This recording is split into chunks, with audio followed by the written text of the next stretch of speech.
आप सभी का स्वागत है आपके अपने चैनल AK स्टडी पॉइंट में। दोस्तों, अभी हम जो डिस्कस कर पा रहे हैं नेशनलिज्म इंडिया, भारत में राष्ट्रवाद, जो हमारा पेपर है जेनरिक में DU में, तो उसमें हम देखते हैं कि सबसे पहले हम फर्स्ट यूनिट पर हमें डिस्कस किया है और उसके जो फर्स्ट यूनिट है उसके 3 पार्ट हमने कंप्लीट किया है। आज हमें 4th पार्ट पर बात करनी है। आखिर 4th पार्ट में हम देखते हैं उसमें सबाल्टर्न अप्रोच। इट मीन्स अगर हम देखें सबाल्टर्न अप्रोच या सबाल्टर्न उपागम, इसको क्यों बोला जा रहा है, लेकिन इसके साथ में हम डिटेल में बात करेंगे। लेकिन सबसे पहले हम देखते हैं सबाल्टर्न अप्रोच या उपागम इसको बोला जाता है, लेकिन एक नाम इसका और है निम्न वर्गीय धारा। लेकिन इसमें सबसे पहले हम देखें जैसे अभी तक हमने जो भी अभी डिस्कस किए हैं, जो 3 लास्ट अप्रोच पर हमने डिस्कस किया है, इम्पेरियलिस्ट अप्रोच क्या है, नेशनलिस्ट अप्रोच क्या है और मार्क्सिस्ट अप्रोच या मार्क्सिस्ट जो व्यू है उसको लेकर भी हमने डिस्कस किया है। और अब हमें जो डिस्कस करना है, ठीक है ना, वो है हमारा सबाल्टर्न। और इसमें हम देखें, जैसे हम देखते हैं सपोर्टर की अगर हम बात करें, आखिर कौन इसके समर्थक हैं, कौन इसके हम देखते हैं इसके सपोर्ट में किस किस के स्टेटमेंट आते हैं। बहुत सारे विचारक, एक लंबी लिस्ट हमारे सामने है। तो हम ये भी देखते हैं फाउंडर ऑफ, अगर हम देखें फाउंडर ऑफ जो हमारा सबाल्टर्न अप्रोच है या हमने फाउंडर ऑफ सबाल्टर्न अप्रोच, इसके संस्थापक कौन है, रंजीत गुहा। और रंजीत गुहा के साथ में हम देख सकते हैं और भी बहुत सारे नाम हैं। पार्थ चटर्जी की हम बात करेंगे, उपेंद्र बख्शी, ज्ञानेंद्र पांडे, ग्रामसी, दीपेश चक्रवर्ती, होमी भाभा, ऐसे बहुत सारे नाम हैं। लेकिन हम बात कर सकते हैं सबाल्टर्न या इसको उपासित वर्ग के नाम से भी हम जानते हैं। लेकिन आखिर इसका जो एक समरी भी हमने रेडी किया है ताकि हम इसको ईजी वे में इसको समझ पाए। तो इसमें हम देखते हैं आखिर इसका मीनिंग क्या है, मीनिंग पर भी हम बात की है। इसमें हम कह सकते हैं निम्न स्तर से संबंधित व्यक्ति या लोग, it means lower related person, lower level related person. तो हम इसमें देख सकते हैं निम्न वर्ग से संबंधित लोगों पर बात की जा रही है। लेकिन इसी के साथ में हम ये भी देखते हैं आखिर जो सबाल्टर्न अप्रोच पर कब से डिस्कस किया जा रहा है, कितने टाइम हम देख सकते हैं। तो हम देखते हैं 1980 के डिकेड से हम इसको देख सकते हैं। इट मीन्स 1980 के दशक से हम इस पर देख सकते हैं ये डिस्कस किया जा रहा है। लेकिन सबसे पहले हम देख सकते हैं आखिर हम देखते हैं इतिहास लेखन। जैसे अभी तक हमने देखा इतिहास को लिखा गया या हम हिस्ट्री राइटिंग की हम बात करते हैं, इतिहास लेखन किया जाता है। और जैसे हमने देखा अभी तक जो इम्पेरियलिस्ट अप्रोच पर भी हमने देखा कि उसमें किस तरह का इतिहास लिखा गया है और उसमें नेशनलिज्म पर भी बात की गई है। नेशनलिज्म के साथ साथ में फ्रीडम, लिबर्टी, बहुत सभी पर हमने डिस्कस किया है। लेकिन अब ये भी देखते हैं हम कि नेशनलिज्म वो कैसे बनता है, राष्ट्रीय आंदोलन कैसे होते हैं, उन सभी पर हमने देखा। इम्पेरियलिस्ट अप्रोच, इट मीन्स साम्राज्यवादी या कैम्ब्रिज स्कूल में भी हमने डिस्कस किया कि इतिहास लेखन होता है। उसके बाद हम देखते हैं जो नेशनलिस्ट अप्रोच है, इट मीन्स राष्ट्रवादी उपागम, उसमें भी हमने देखा इतिहास लेखन होता है। और उसमें बहुत सारे इंडियंस हैं जो नेशनलिज्म को दिखाते हैं कि किस तरह से इंडिया में नेशनलिज्म ने ग्रोथ की है और किस तरह से हमने फ्रीडम आज़ादी ले पाए हैं। उसमें ब्रिटिश गवर्नमेंट का कोई कंट्रीब्यूशन है या नहीं, वो सभी कुछ हमने डिस्कस किया है। उसके बाद हम 3rd में आते हैं तो मार्क्सिस्ट व्यू। उसमें हम देख सकते हैं कि किस तरह से जो मूवमेंट्स हैं या हम कहें नेशनलिज्म है वो कैसे कैसे एफर्ट से हम देखते हैं किस तरह का एक सिस्टम में एक इन्वायरमेंट बना है, उसको लेकर इतिहास लिखा गया है। लेकिन अब हम देख सकते हैं कि आखिर ये सबसे लास्ट में हम डिस्कस कर पाते हैं और इसका हम कह सकते हैं इस पर डिस्कशन किया जाता है या इतिहास लेखन की हम बात करते हैं। तो बहुत सारे एक नाम की जो लंबी लिस्ट हमने देखी, रंजीत गुहा, पार्थ चटर्जी, जैसे बहुत सारे नाम हैं। लेकिन अब जरूरी ये है कि आखिर इसका जो डेवलपमेंट की हम बात कर रहे हैं 1980 के डिकेड में हम देखते हैं कि इसका डेवलपमेंट होता है। इट मीन्स इतिहास लेखन की परंपरा में एक उपागम और जुड़ जाता है। उपागम क्या है, सबाल्टर्न या हम कहते हैं इसको उपासित वर्ग। चलिए अब थोड़ा सा और आगे आते हैं। इस उपागम, इट मीन्स जो हमारा सबाल्टर्न अप्रोच है, इसका आखिर मेन ऑब्जेक्टिव क्या है या हम कहें मेन एम क्या है, मुख्य उद्देश्य की हम बात करते हैं।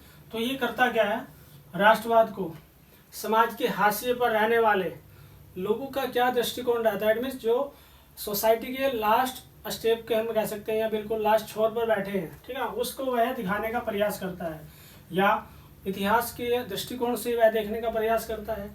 उसके बाद हम थोड़ा सा और आगे आते हैं।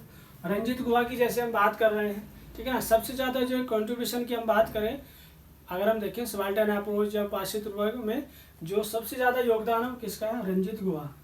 लेकिन हमें भी देखा रंजीत गुहा ने क्या किया, इतिहास लेखन की 2 धाराओं पर बात की है। फर्स्ट में हम देखते हैं कैम्ब्रिज स्कूल, ऑलरेडी हम इस पर पहले से ही विस्तार से बात कर चुके हैं, वीडियो बना चुके हैं। उसके बाद नेशनलिस्ट अप्रोच की हम बात करते हैं, लेकिन कैम्ब्रिज हिस्टोरियंस की भी हम बात कर सकते हैं। बहुत सारे इतिहासकार हैं कैम्ब्रिज स्कूल के जो भी इतिहासकार हैं। उसके बाद नेशनलिस्ट हिस्टोरियंस की हम बात कर सकते हैं, जो राष्ट्रवादी बहुत सारे इतिहासकार हैं, उन सभी ने क्या किया है। अगर हम देखें रंजीत गुहा ने क्या कहा कि इतिहास लेखन की जो 2 अलग अलग जो धाराएं हैं या जो 2 अलग वेव हैं, ठीक है ना, उसमें हम देखते हैं कैम्ब्रिज और राष्ट्रवादी इतिहासकारों को क्या बताया है रंजीत गुहा ने। उन्होंने कहा एलिटिस्ट की बात की गई, इट मीन्स वह अभिजनवादी हैं। अब अभिजनवादी पर भी हम जो अभिजन है या एलिट क्लास है उस पर भी हम डिस्कस करेंगे, लेकिन अब थोड़ा सा और आगे आते हैं। अब आगे देखते हैं नेशनलिज्म के डेवलपमेंट की बात की गई कि राष्ट्रवाद का विकास, ठीक है ना, कैसे हो पाया है। हम देख सकते हैं राष्ट्रवाद के विकास में समाज के जो सीमांत वर्ग, इट मीन्स आखिर सीमांत वर्ग होते क्या हैं उस पर भी हम डिस्कस करेंगे। लेकिन हम देख सकते हैं सीमांत वर्ग को मार्जिनलाइज सेक्शन की हम बात कर सकते हैं कि एक सीमांत वर्ग है, उसके द्वारा जो भी योगदान है, इट मीन्स हम इसमें देख सकते हैं आखिर सीमांत वर्ग जिसको हम बोलते हैं, या मार्जिनलाइज सेक्शन की अगर हम बात करें, इसमें हम पीजेंट, लेबर क्लास, आदिवासी या और भी हम इसमें ऐड कर सकते हैं। लेकिन अब जरूरी यह है कि उनके कंट्रीब्यूशन को पहचानने की आवश्यकता है, लेकिन अभी तक उसको आइडेंटिफाई नहीं किया गया है। अगर हम देखते हैं, चाहे तो हम बात करें कैम्ब्रिज स्कूल, उसमें जो हम कह सकते हैं जो एक मार्जिनलाइज सेक्शन है, इट मीन सीमांत वर्ग है, उसका कोई कंट्रीब्यूशन योगदान क्या रहा है उसको कोई भी फोकस नहीं किया जाता, उसको एक्सपोज नहीं किया जाता। लेकिन उसके बाद नेशनलिस्ट हिस्टोरियंस की हम बात करते हैं, जो इतिहासकार है, बहुत सारे हमारे पॉपुलर हिस्टोरियन हैं, ठीक है ना, उन्होंने भी कोई उनको रिस्पेक्ट नहीं दिया या उनका कोई भी एक्सप्लेनेशन नहीं किया, उनका नेशनलिज्म में क्या कॉन्ट्रीब्यूशन है कोई एक्सप्लेन नहीं कर पाए। लेकिन रंजीत गुहा की हम बात करते हैं, उन्होंने कहा कि जो भी उनका कॉन्ट्रीब्यूशन है, ठीक है ना, उसको आवश्यकता है पहचानने की, उसको आइडेंटिफाई करें, हम पहचाने। रीजन क्या है, क्योंकि जो एलिट क्लास की हम बात कर रहे हैं, ठीक है ना, वो अपने हम कह सकते हैं वो अलग है, स्वतंत्र है, ठीक है ना, तो उनका जो कॉन्ट्रीब्यूशन है उसको भी तो हमें देखने की आवश्यकता है। उसके बाद हम देख सकते हैं फिर वर्तमान में, ठीक है ना, हम देख सकते हैं बहुत सारे अकेडमीज हैं। हिस्ट्री की हम बात करें, अकादमी के इतिहास लेखन में, ठीक है ना, उसका विरोध करते हैं। और विरोध क्यों किया जाता है, बहुत सारा हम देखते हैं, बहुत सारी अकेडमी लेवल पर बहुत सारे इतिहास अलग अलग तरीके से जैसे जैसे समझा जाता है उसी के बेस पर लिखा भी जाता है, लेकिन फिर बाद में बोला जाता है कि सबाल्टर्न समूह के योगदान को नहीं माना जाता, उसका कोई कंट्रीब्यूशन है या नहीं, ठीक है ना, उसको कोई भी एक्सेप्ट नहीं कर पा रहा है। लेकिन फिर हम देखें ज्ञानेंद्र पांडे और उपेंद्र बख्शी के अकॉर्डिंग हम देखें इतिहास लेखन को, उन्होंने क्या बोला है कि विशिष्ट वर्गीय, इट मीन्स हम कह सकते हैं एलिट क्लास से ही रिलेटेड है सारा कुछ इतिहास माना जाता है। और बाकी हम देख सकते हैं उसको 2 अलग अलग ग्रुप में हम बांट सकते हैं। फर्स्ट में हम देखते हैं, अगर हम देखें, एक तो एलिट क्लास की हम बात कर सकते हैं और इसमें एक हम देख सकते हैं विशिष्ट वर्ग, और एक हमारे पास जिसमें सेकंड है उसमें हम कह सकते हैं कि एक लेबर क्लास, ठीक है ना, या एक्सप्लॉइटेड क्लास जो शोषित वर्ग है, और एक इसमें हम देख सकते हैं एक शासक वर्ग, एक शोषित वर्ग है। लेकिन हम ये देख सकते हैं कि ज्ञानेंद्र पांडे और उपेंद्र बख्शी का मानना है कि इतिहास लेखन, जो भी इतिहास लेखन को हुआ, जो भी हो पाया है, उसमें विशिष्ट वर्गीय इतिहास ही माना जाता है। इट मीन्स उनको ही, उनके द्वारा जो भी एक्टिविटी की जाती है उसी को ही सबसे ज़्यादा फोकस किया जाता है। चलिए फिर आगे आते हैं थोड़ा सा, विपिन चंद्र के अकॉर्डिंग हम देखते हैं।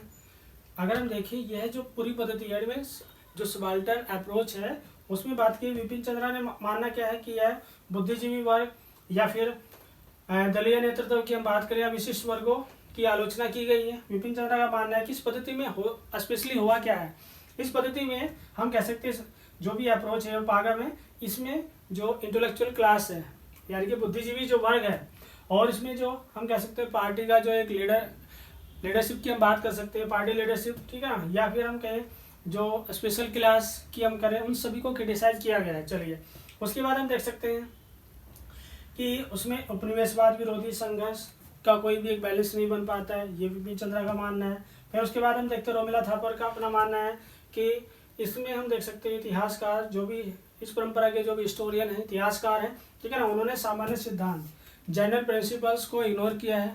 लेकिन अब हम जाने आखिर इसके डिटेल में विस्तार से हम इसको देखते हैं। और सबसे पहले हम देख सकते हैं आखिर इसका मीनिंग क्या है।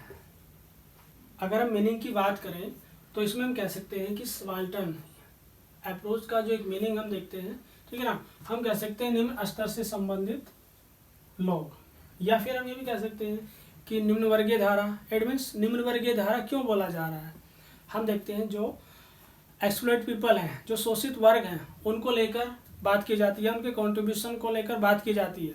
लेकिन हम ये भी देख सकते हैं आखिर ये जो एक वर्ड है जिसको हम उपासित वर्ग या सबाल्टर्न क्लास की हम बात करते हैं, आखिर ये वर्ड कैसे इमर्ज हुआ है, या सबसे पहले कहाँ पर इसका यूटिलाइज हम कहें, या सबसे पहले कहाँ पर यूज किया गया है।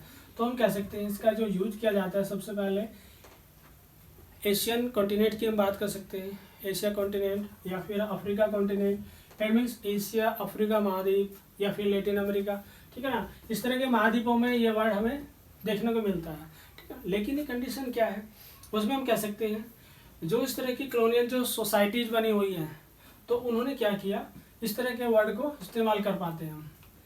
लेकिन आगे भी हम देखें बहुत सारे जो हम कह सकते हैं जो सबाल्टर्न कंट्रीज़ हैं, इट मीन जो उपाश्रित देश हैं, तो उपाश्रित देशों में होता क्या है, ऐसे जो वीकर कंट्री की अगर हम बात करें, वैसे अभी तक हमने जैसे नेशनलिज्म पर तो हम बात कर ही रहे हैं, और उसमें उपनिवेशवाद और साम्राज्यवाद, उसमें भी हमने इसको समझा है कि जो वीकर कंट्री होते हैं और जो पावरफुल कंट्री होते हैं, ठीक है ना, वो किस तरह से वीकर कंट्री को एक्सप्लॉइट करते हैं, ठीक है ना। वो हम साम्राज्यवाद में भी देखते हैं और कॉलोनियलिज्म उपनिवेशवाद में भी देखते हैं। लेकिन अब जरूरी है कि उपाश्रित देशों को, यानी कि जो वीकर कंट्री है, ठीक है ना, उपाश्रित देशों को कानून लॉ के द्वारा हम कह सकते हैं पुलिस या फिर मिलिट्री ब्यूरोक्रेसी, नौकरशाही, ठीक है ना, मनी पावर, धन शक्ति, कास्ट, रिलीजन, और हम कह सकते हैं रीति रिवाज, इट मीन्स कस्टम्स की अगर हम बात करें, जो रीति रिवाज हैं, ठीक है ना, बहुत सारे तरीके हैं उनको एक्सप्लॉइट करने के। कोई एक रीजन नहीं है कि एक ही किसी एक स्पेशल रीजन के बेस पर ही उनको एक्सप्लॉइट किया जाएगा। कानून बनाए जाते हैं, हम ये भी देखते हैं जो भी पावरफुल कंट्री होते हैं वो करते क्या है, नए नए कानून लेकर आते हैं, और कानून बनाए क्यों जाते हैं या पुलिस सिस्टम को बनाया क्यों गया है, हम ये भी देखते हैं। मैक्सिमम जो एक एफर्ट्स रहता है वो किस रूप में हम देखते हैं, वो होता है कि जो भी लोअर या हम कहें जो भी एक मार्जिनाइज सेक्शन है, उनको किस तरह से एक्सप्लॉइट किया जाए, किस तरह से उनको टॉर्चर किया जाए, इस तरह के एफर्ट्स हम देख सकते हैं। लेकिन अब जरूरी है सबसे पहले हम देखें ग्रामसी। आखिर ग्रामसी का अपना मानना क्या है, उन्होंने कहा उपासित वर्ग, इट मीन जो सबाल्टर्न क्लास की अगर हम बात करें, उपासित वर्ग को एक ग्रुप की कैटेगरी में उन्होंने रखा है, it means as a group, एक ग्रुप है। और ये भी कह सकते हैं शासक वर्ग, अगर हम देखें एक शासक वर्ग की बात की गई है कि शासक वर्ग इट मीन्स हम कहें रूलिंग क्लास, रूलिंग क्लास की अगर हम बात करते हैं कि एक शासक वर्ग होता है, ठीक है ना। और हमें भी देखें उपाश्रित वर्ग किसके अंडर में रहेगा, जो एक रूलिंग क्लास होगी, एक शासक वर्ग होगा, उसके अधीन में रहेगा, उसके अंडर में रहेगा, ठीक है ना। और उस पर कह सकते हैं टोटली डिपेंड होता है, क्योंकि इस तरह का एक इन्वायरमेंट बना दिया जाता है कि उसकी मजबूरी होती है कि वह उस पर डिपेंड रहे, किस पर, जो रूलिंग क्लास की हम बात करें शासक वर्ग। उसके बाद हमें भी दे सकते हैं आखिर जो सबाल्टर्न क्लास की हम बात कर रहे हैं उसमें कौन कौन आ सकता है, पीजेंट की हम बात कर सकते हैं, लेबर क्लास की हम बात कर सकते हैं, उसमें आदिवासी, ठीक है ना। और फिर हम ये भी कहते हैं जो ऐसा वंचित वर्ग या बैकवर्ड क्लास की हम बात कर सकते हैं, और इसमें हम शिल्पकार, ठीक है ना, इन सभी को ऐड कर सकते हैं, इट मीन्स जो उपाश्रित वर्ग की कैटेगरी में आते हैं। लेकिन हम ये भी देख सकते हैं कि इस तरह से हम देख सकते हैं ग्रामसी का अपना अलग तरीके से स्टेटमेंट है, उन्होंने ग्रुप मान लिया उनको कि एक समूह है, ठीक है ना। और उसमें होता क्या है, इसमें रूलिंग क्लास की हम बात कर सकते हैं, और रूलिंग क्लास के साथ साथ में हम ये भी देखते हैं एक्सप्लॉइटेड क्लास, इट मीन्स जो एक शोषित वर्ग है, ठीक है ना। शासक वर्ग किसका करता है, शोषण करता है या उसको एक्सप्लॉइट करता है, उसको दबाता है, किसको करता है वो, इट मीन्स पीजेंट की हम बात कर सकते हैं, लेबर क्लास या फिर आदिवासी या फिर मार्जिनलाइज्ड सेक्शन में सभी कुछ वो सब हम देख पाते हैं। लेकिन हम थोड़ा सा और आगे चले, अब रंजीत गुहा, रंजीत गुहा की अगर हम बात करते हैं तो उनका मानना क्या है। रंजीत गुहा ने एक बुक भी है, इनकी काफ़ी पॉपुलर बुक है, वो है सबाल्टर्न स्टडी, ठीक है ना, इट मीन्स सबाल्टर्न अध्ययन। तो उसमें हम देखें कैम्ब्रिज, इट मीन्स जो कैम्ब्रिज स्कूल की अगर हम बात करते हैं, उसके बाद जो नेशनलिस्ट जो हिस्टोरियंस हैं, इट मीन्स कैम्ब्रिज स्कूल से रिलेटेड बहुत सारे इतिहासकार हैं, और उसके बाद हम राष्ट्रवादी नेशनलिस्ट हिस्टोरियंस की बात करते हैं, राष्ट्रवादी इतिहासकार, उन सभी को दोनों को क्या बोला है अगर कंबाइन करके हम देखें, अभिजनवादी। इट मीन्स एलिटिस्ट बताया उन्होंने कि ये एलाइट कैटेगरी से हैं। और उसके बाद थोड़ा सा और आगे हम चलें, दोनों अप्रोच को अगर हम देखें, उन्होंने कहा है कि राष्ट्रवाद की सफलता का इतिहास अभिजन वर्ग की सफलता को मान लिया जाता है। इट मीन्स अगर हम कहें, अगर इंडिया में हम कहें नेशनलिज्म सक्सेसफुल हो पाया है तो उसमें एलिट क्लास का ही सबसे ज़्यादा कंट्रीब्यूशन माना गया है। लेकिन हमें भी कह सकते हैं उसमें, जैसे हम बात पहले ही कर रहे हैं कि कैम्ब्रिज को अगर हम देखते हैं उसमें एक नाम ये भी जुड़ जाता है, औपनिवेशिक कुलीन वर्ग। इट मीन्स औपनिवेशिक कुलीन वर्ग। और उसके बाद हम देख सकते हैं जो राष्ट्रवादी में हम देखते हैं या नेशनलिस्ट हिस्टोरियन में हम देखते हैं तो उसमें एक नाम और जुड़ जाता है, बुजुर्गवा राष्ट्रवादी कुलीन वर्ग। ठीक है, तो ये सारी कंडीशन बन जाती है। लेकिन अब और हम देखें, राष्ट्रवाद के विकास में बात की गई कि इंडिया में नेशनलिज्म का कोई डेवलपमेंट हो पाता है या नहीं, तो उसमें बात की गई है कि जो एक मार्जिनाइज सेक्शन है, ठीक है ना, या सीमांत वर्ग के लोगों के योगदान को आइडेंटिफाई नहीं किया गया, पहचाना नहीं जाता है। तो उन्होंने कहा कि आइडेंटिफाई करो ना, जब नहीं पहचान पा रहे हो तो करो। किसने कहा? रंजीत गुहा ने। और इसके सबसे बड़ा हम देख सकते हैं सबसे ज़्यादा सपोर्ट में भी कौन है? रंजीत गुहा ही है। उसके बाद आगे चलते हैं, रंजीत गुहा का ही सभी ये स्टेटमेंट है। तो उन्होंने कहा कि प्रेजेंट टाइम में जो भी हमारा हिस्ट्री राइटिंग की बात करते हैं, इतिहास लेखन हुआ है, तो उसमें हम देखते हैं रंजीत गुहा, उन्होंने इसलिए उसका विरोध किया है, उसके अगेंस्ट में इसलिए भी है क्योंकि उनका मानना है कि जो भी कॉन्ट्रीब्यूशन, ठीक है ना, होना चाहिए था, जो उनको जो भी कॉन्ट्रीब्यूशन है मार्जिनलाइज सेक्शन का, ठीक है ना, उसको तो एक्सेप्ट नहीं किया जा रहा है, उसको तो इग्नोर किया जा रहा है। तो हम ये भी देख सकते हैं जो मार्जिनलाइज सेक्शन होता है वो हम ये भी कह सकते हैं कि वो अपने भाग्य का खुद ही निर्माता होता है, क्योंकि वह टोटली हम ये भी देखते हैं, ठीक है ना, जो एक अभी तक का हमने जो अलग अलग तरीके से दो तरह की सोसाइटी पर अगर हम बात करते हैं, जो भी इतिहास लेखन, जो भी इतिहासकार है उन्होंने उसको बताया भी है। जैसे हम देखते हैं एक शासक वर्ग, रूलिंग क्लास, और एक एक्सप्लॉइट क्लास, एडमिन जो शासित वर्ग है। तो दोनों में हम ये देख सकते हैं कि जो सेकंड नंबर पर है वो तो खुद ही अपने भाग्य का निर्माता होता है, अपना खुद ही जो भी करना होता है उसको, ठीक है ना, वो खुद ही करता है। लेकिन बाकी तो होता क्या है सोसाइटी में, उसको एक्सप्लॉइट ही किया जाता है, शोषण ही होता है उसका, ठीक है ना, बाकी अदर जो भी रूलिंग क्लास की हम बात कर रहे हैं। लेकिन उसके बाद हम देखें, फिर थोड़ा सा आगे आते हैं, गोवा की हम बात करते हैं। रंजीत गुहा उन्होंने कहा कि आम जनता, इट मीन्स अगर हम देखें जनरल पीपल और सबाल्टर्न दोनों को एक ही माना है उसने। इट मीन्स आम जनता, इट मीन्स जिसकी पॉपुलेशन ज़्यादा है। अगर हम देखें जो भी परसेंटेज होता है सोसाइटी में, उसमें सबसे ज़्यादा एक मार्जिनलाइज सेक्शन ही होता है, और सबसे ज़्यादा नंबर अगर हम देखते हैं वो किसका है? Marginalise section. उसमें आम जनता भी है और उसमें सबाल्टर्न, इन दोनों के लिए एक ही वर्ड इस्तेमाल किया गया है, ठीक है ना। तो उसमें हम देख सकते हैं, फिर आगे चले हम, आम लोगों के जो भी हम देखते हैं राजनीति का जो क्षेत्र होता है, ठीक है ना, और उसके बाद इट मीन्स हम कह सकते हैं जो पॉलिटिकल डोमेन की हम बात करते हैं, और एलिट क्लास, देखिए आम लोग, इट मीन्स जनरल पीपल या मार्जिनलाइज सेक्शन, और एक एलिट क्लास, ठीक है ना। हम कह सकते हैं दोनों का जो एक डोमेन की हम बात करते हैं, यानी कि क्षेत्र, ठीक है ना, वो अलग अलग ही होता है, और सब अपने अपने फील्ड में फ्री होते हैं, ठीक है ना। उनके हम ये भी कह सकते हैं, एक वर्ड इस्तेमाल किया गया है स्वायत्त। इट मीन्स ऑटोनोमस की हम बात करते हैं, स्वायत्त होते हैं, ऑटोनोमस होते हैं। लेकिन उसके बाद भी हम देख सकते हैं अभिजन लोगों की जो एक, अगर हम देखते हैं स्कोप ऑफ पॉलिटिक्स का, इट मीन्स राजनीति का जो क्षेत्र होता है वो किस फॉर्म में काम करता है? इट मीन्स ऊपर से नीचे। अगर हम देखें इट मीन्स इस तरह से हम उसको देख सकते हैं, ऊपर से नीचे, उसको हम बोलते हैं वर्टिकल फॉर्म, ऊपर से नीचे, ठीक है ना। जैसे हम देखते हैं वर्ण सिस्टम में हम सब देख सकते हैं, वर्ण सिस्टम में कौन से फॉर्म काम करता है? वो है वर्टिकल फॉर्म। जैसे ब्राह्मण, उसके बाद सेकंड क्षत्रिय, वैश्य, शूद्र, वो सारा एक वर्टिकल फॉर्म चलता है। वो पॉलिटिक्स में भी अप्लाई होता है, या हम कहें ऑल सोसाइटी में, किसी भी फील्ड में हम देखें वो सारा एक सिस्टम इस तरह से चलता है। लेकिन उसके बाद हम ये देखें आखिर जो नेशनल मूवमेंट है, आखिर राष्ट्रीय जो आंदोलन है, उसमें जो जनता की जो भागीदारी है, ठीक है ना, जो पार्टिसिपेशन है, वो किस फॉर्म में है? वो नीचे से ऊपर की तरफ ना होकर, इट मीन्स ना ही तो नीचे से ऊपर जा रहा है, ना ही तो ऊपर से नीचे, ठीक है ना, उसको हम वर्टिकल फॉर्म में काउंट नहीं करते हैं। तो फिर उसको किस फॉर्म में काम करते हैं? हॉरिजेंटल, ठीक है ना।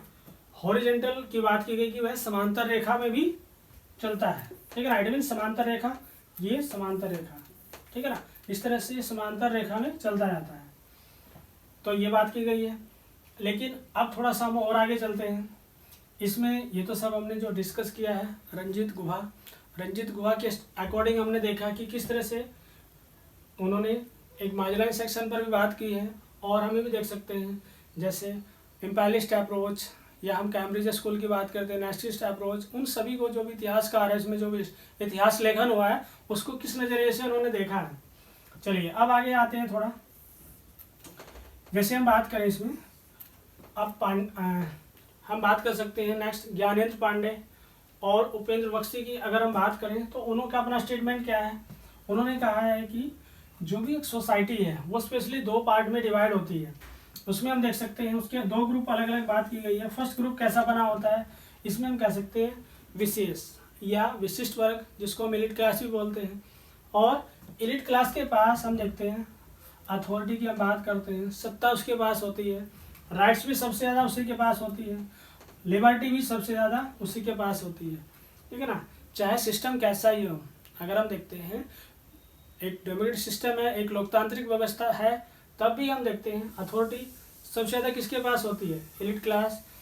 और राइट्स की हम बात करते हैं, सबसे ज़्यादा किसके पास होते हैं, एलिट क्लास। लिबर्टी की हम बात करें, फ्रीडम की हम बात करें, किसके पास सबसे ज़्यादा होती है, एलिट क्लास। उसके बाद सेकंड ग्रुप की जो बात की गई है, आखिर दूसरा जो ग्रुप है, जो सेकंड ग्रुप है, ठीक है, उसमें हम देख सकते हैं उसमें क्या है, हम बात कर सकते हैं उपासित निर्बल वर्ग, इट मीन्स जो सबाल्टर्न क्लास की हम बात कर रहे हैं, मार्जिनलाइज सेक्शन की हम बात करते हैं, ठीक है ना। वो क्या, उस कंडीशन में हम देख सकते हैं क्या होता है, विशेष वर्ग, इट मीन्स विशेष वर्ग यही तो है जो स्पेशल क्लास की हम बात कर रहे हैं, जो एलिट क्लास है, ठीक है ना। वो क्या करती है, वो उसके कंट्रोल में रहेगी, यानी कि ये जो सेक्शन है, ठीक है ना, जो सबाल्टर्न की हम बात कर रहे हैं, सबाल्टर्न ग्रुप है, वो किसके अंडर में रहेगा, इसके अंडर में रहेगा। ये सिस्टम में हम देख पाते हैं। ना ही तो उनके पास अथॉरिटी की हम बात कर सकते हैं, अथॉरिटी होती है तो नाम मात्र की, ठीक है ना। उसके बाद राइट्स भी हम देखें, राइट्स होना ना होना बराबरी होता है, क्योंकि उनका एक्सप्लॉइट किया जाता है, टॉर्चर किया जाता है, ठीक है ना। उसके बाद हम लिबर्टी पर हम बात करें, लिबर्टी भी नाम मात्र की होती है। ये सारी कंडीशन हम देख पाते हैं। लेकिन ये सब कुछ हमने डिस्कस किया ही है, ठीक है ना। लेकिन अब हमारे लिए ज़रूरी है कि हम देखिए जितने तरीके से हमने उसको समझा है, चाहे हम रंजीत गुहा की अकॉर्डिंग देखें या फिर ज्ञानेंद्र पांडे और उपेंद्र बख्शी अकॉर्डिंग हम देखते हैं। लेकिन हमें भी देखते हैं जो हमारे पास ये सबाल्टर्न अप्रोच है, सबाल्टर्न उपागम है, इसको आलोचना भी की जाती है, इसको क्रिटिसाइज भी किया जाता है। अब कैसे हम देखते हैं, विपिन चंद्रा इसमें हम देखेंगे। वैसे तो विपिन चंद्रा के अकॉर्डिंग हम बात करेंगे, रोमिला थापर भी हम बात करेंगे, ठीक है ना। आखिर ये किस तरह से समझ पाते हैं। और एक सुमित सरकार, तीन ऐसे हम देखते हैं, तीन ऐसे विचारक हमारे सामने हैं, तीन इतिहासकार हिस्टोरियन हमारे सामने हैं, जिन पर हम बात करेंगे, जिन्होंने इसको क्रिटिसाइज किया, इसकी आलोचना की है। आप देखिए फर्स्ट पर आते हैं तो हम देख सकते हैं सबसे पहले नेशनल मूवमेंट, इट मीन्स राष्ट्रीय आंदोलन की प्रकृति के बारे में बात की गई है। तो उसमें हम देख सकते हैं सबसे पहले हम देखिए इम्पेरियलिस्ट, इट मीन्स साम्राज्यवादी और न्यू इम्पेरियलिस्ट, नव साम्राज्यवादी इतिहासकार की बात की गई है। इट मीन्स अगर हम देखें राष्ट्रीय आंदोलन की प्रकृति के स्वरूप के बारे में इस स्कूल के विचारक की बात की गई कि जो भी नेशनलिस्ट मूवमेंट को लेकर हम देखते हैं, जो राष्ट्रीय आंदोलन नेशनल मूवमेंट की अगर हम प्रकृति को देखें, उसके नेचर को देखें, जो डिस्कशन हम पहले से चलता आ रहा है, इट मीन्स जो साम्राज्यवादी उपागम ने डिस्कस किया है या फिर नव साम्राज्यवादी इतिहासकारों ने जो डिस्कस किया है, वही सेम यह डिस्कस कर पा रहा है क्या, जो हमारा सबाल्टर्न अप्रोच है। इट मीन्स उसने कहा है कि वही सेम बात, ठीक है ना, सेम वही स्टेटमेंट रिपीट किया जा रहा है। किसके, जो ऑथर है हम देखते हैं जो सबाल्टर्न अप्रोच के ऑथर है। चलिए उसके बाद इसको इस तरह से क्रिटिसाइज किया गया है कि फिर नया तो कुछ भी नहीं है। उसी के बेस पर इन्होंने मान लिया कि विपिन चंद्रा जो हमारे पॉपुलर हिस्टोरियन है, उन्होंने भी इस तरह से स्टेटमेंट दिया है कि जो साम्राज्यवादी उपागम है, ठीक है ना, जिस तरह से इनके बारे में हम सुनते आ रहे हैं, इस तरह से ही हमारे जो सबाल्टर्न अप्रोच से जुड़े हुए जो भी विचारक है, हिस्टोरियन है, वो इस तरह से ही उसको बता रहे हैं, कुछ नया तो नहीं है। चलिए उसके बाद सुमित सरकार की बात करते हैं। सुमित सरकार का मानना ये है कि इस स्कूल की जब हम स्टडी करते हैं, इसमें हम देखते हैं कि सबाल्टर्न जो क्लास है, ठीक है ना, उसका कोई हम कह सकते हैं मेन सेंटर पॉइंट नहीं है, कोई मेन सेंटर पॉइंट नहीं है। ये बात की गई कि मुख्य केंद्र बिंदु नहीं रहा कोई भी। फिर अब हम देख सकते हैं कि अब यह वर्ग क्या अब किस तरह का एक वर्ग बन चुका है, एक एजुकेटेड क्लास की हम बात कर सकते हैं, शिक्षित वर्ग की राजनीति का केंद्र बिंदु बनकर रह गया है। एडमिन्स हम देखें स्टार्टिंग में बात की है सुमित सरकार ने, उसने कहा है कि मुख्य केंद्र बिंदु कुछ भी नहीं है इसका, लेकिन फिर एक हम देखते हैं कि अब यह किस तरह का राजनीति का एक केंद्र बिंदु बनकर रह गया है। एडमिन्स हम कह सकते हैं एक सेंटर पॉइंट किसका है, पॉलिटिक्स का, राजनीति का बनता जा रहा है। चलिए उसके बाद हम नेक्स्ट आते हैं, रोमिला थापर की हम बात करते हैं। रोमिला थापर ने कहा है कि हम कह सकते हैं कि जो भी एक जनरल प्रिंसिपल्स की हम बात करते हैं, एक सामान्य सिद्धांत, जो लंबे समय से हम देखते हैं, ठीक है, उसको क्या किया जा रहा है, उसको इग्नोर किया जा रहा है। अगर हम देखें इस परंपरा के इतिहासकार क्या कर रहे हैं, इतिहासकार ऐतिहासिक एडमिन्स जो भी हम देखते हैं, जो भी हमारे पास हिस्टोरिकल स्टडी है या ऐतिहासिक अध्ययन के आधार पर, ठीक है ना, ऐतिहासिक तो बहुत सारा कुछ है, ठीक है ना, जो भी हमारे पास है वो सारा इतिहासकारों ने लिखा है, हिस्टोरियन जो इतिहासकार है, पॉपुलर हिस्टोरियन, उन सभी ने ही, ठीक है, स्टडी किया है, स्टडी करने के बाद ही तो सब कुछ लिखा है। लेकिन रोमिला थापर की थोड़ा सा हम और आगे चलते हैं, उन्होंने कहा कि इस अध्ययन का कोई केंद्र बिंदु नहीं है। एडमिन्स अगर हम देखें केंद्र बिंदु नहीं है, एक तो यहाँ पर बात की गई है, और हम देखते हैं सुमित सरकार ने भी वही बात रिपीट की है। लेकिन उसके बाद बात कर सकते हैं हम जिसके संदर्भ में प्रत्येक अध्ययन को आंका जा सकता है। एडमिन्स अगर हम देखते हैं परिप्रेक्ष्य यानी कि अगर हम कह सकते हैं इस संदर्भ में प्रत्येक अध्ययन को आंका जा सकता है, ये भी बात की गई है। लेकिन हम ये देख सकते हैं रोमिला थापर जो अलग तरीके से स्टेटमेंट देते हैं कि जो भी सामान्य सिद्धांत है, जिसमें जो लंबे समय से प्रिंसिपल्स जो सिद्धांत बने हैं या जिस तरह से भी इतिहासकार ने इतिहास को लिखा है, समझाया जाना है, ठीक है ना, वह तो इस सिस्टम के पूरे ही सिस्टम के अगेंस्ट में बात की जा रही है, ठीक है ना। हम कह सकते हैं जो भी हमारे सबाल्टर्न अप्रोच से जुड़े हुए जो भी इतिहासकार हिस्टोरियन हैं, वो कहते हैं रंजीत गुहा, पाल चटर्जी, ठीक है ना, उन सभी ने क्या किया, एज इट इज जो भी सोसाइटी में उन्होंने देखा, ठीक है ना, उसको शो किया। इट मीन्स ऐसा नहीं है कि अपनी कैटेगरी स्पेशली जो भी कैटेगरी से हम बिलोंग करते हैं उसी का ही हमने इतिहास को इतना बढ़ा चढ़ा करके लिखा है कि हम एक सोसाइटी को तो एक हम कह सकते हैं एक सोसाइटी के ग्रुप को तो हमने बहुत ज़्यादा अच्छे से एक्सपोज किया, उसका कोई कंट्रीब्यूशन भी नहीं है। लेकिन हमने अपने कहीं ना कहीं पर इस तरह का एक डिस्क्रिमिनेशन क्रिएट किया, जिस तरह से हमें जो भी मार्जिनलाइज सेक्शन है उनका भी तो कंट्रीब्यूशन है सोसाइटी में, नेशनलिज्म में, या बहुत सारे मूवमेंट्स जो भी हुए हैं।